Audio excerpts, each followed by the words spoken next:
that he or she knows the secret of raising children. Anybody who tells you that if you follow this rule you will become, or you will have a great child, that person clearly has no children of his own or her own. And this is the reality that every parent knows about.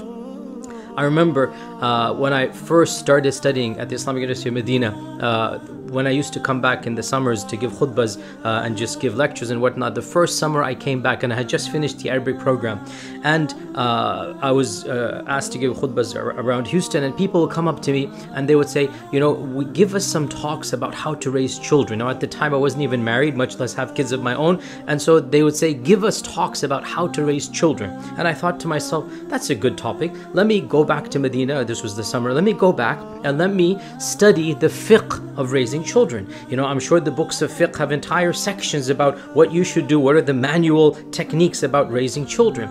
And of course, when you actually start studying fiqh, as every person knows, there are more rules in the books of fiqh about wudu and what breaks wudu than about children and how to raise children, or how to make sure that they are upon good manners and whatnot. The books of fiqh don't discuss children rearing. And in fact, even to be brutally honest, you're not going to find detailed rules in any of the books of hadith or even adab or anything of this nature. Yes, you do find anecdotes. Yes, you do find generic guidelines. You do find beautiful hadith about the seerah of the Prophet ﷺ, how he would interact with Hassan and Hussein and others, but you don't find a long list of rules. And of course, at the time I was single and unmarried. At the time I'm struggling. How come there are no rules? You know, how do we know, you know, how to raise children? And of course, you realize as you grow older and as you have your own children that it is of the mercy of Allah subhanahu wa ta'ala that He did not give us a manual. There is no manual for a parent. There is no handbook that every single Muslim child or couple or whatnot needs to be given, that this is how you raise children. Rule number 27, you know, subsection 5, do this, don't do that. No,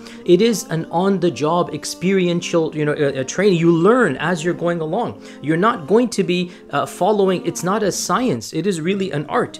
And so anybody who tells you that there are foolproof rules that you need to use to raise your children, that person really does not know what they are talking about. And there's a famous book by some, you know, Harvard psychiatrist or something about raising children. And in the introduction, he writes that, you know, while I was doing my PhD, you know, I wasn't a father, a parent or whatnot, and I developed in my mind 6 theories or 6, you know, paradigms of raising children. And then over the course of my life, I was blessed with 6 children. So when I was single and without children, I had 6 theories. Now that I have 6 children, I have 0 theories. Okay, this is the reality of every single parent.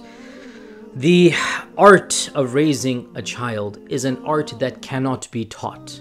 It's not science, it's not mathematics, it's not something that you memorize. And that is why, and I remember when I had my firstborn as well, I felt so unprepared. I felt overwhelmed. I didn't know what to do.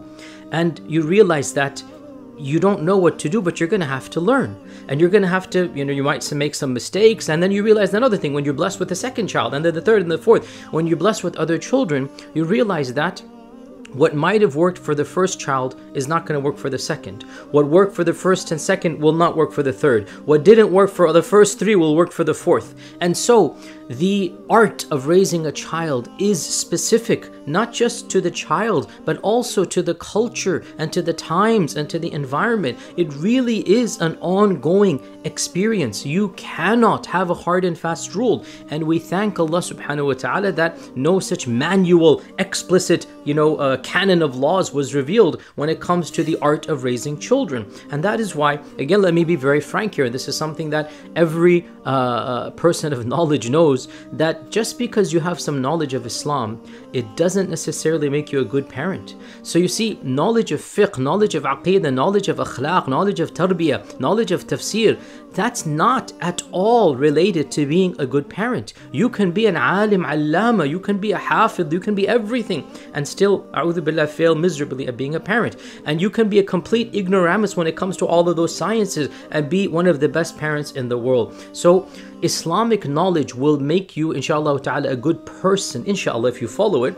But parenting and the techniques of parenting are not things that Allah revealed. So this is not a revealed knowledge, and that's something that, again, we need to appreciate and realize. I mean, frankly, may Allah protect myself and all of my colleagues and friends, but sometimes, the children of people of knowledge are not the best role models and examples, and it doesn't reflect on the knowledge of the parent or the father, and it doesn't reflect on the child as well. It's the reality. Nuh alayhi salam, his son ended up rejecting Islam. His son literally rejected being saved in the ship that Allah subhanahu wa ta'ala gifted Nuh and his people. Can anybody blame Nuh for this? It is what it is. And you have the exact opposite as well, that in the household of Fir'aun, his wife becomes the greatest of the great. So no doubt, parents and society have a huge role to play, but in the end, it is not decisive. And you can have the perfect environment, you can have great people as parents, and for whatever reason, and you can even have great parents, and for whatever reason, the child does not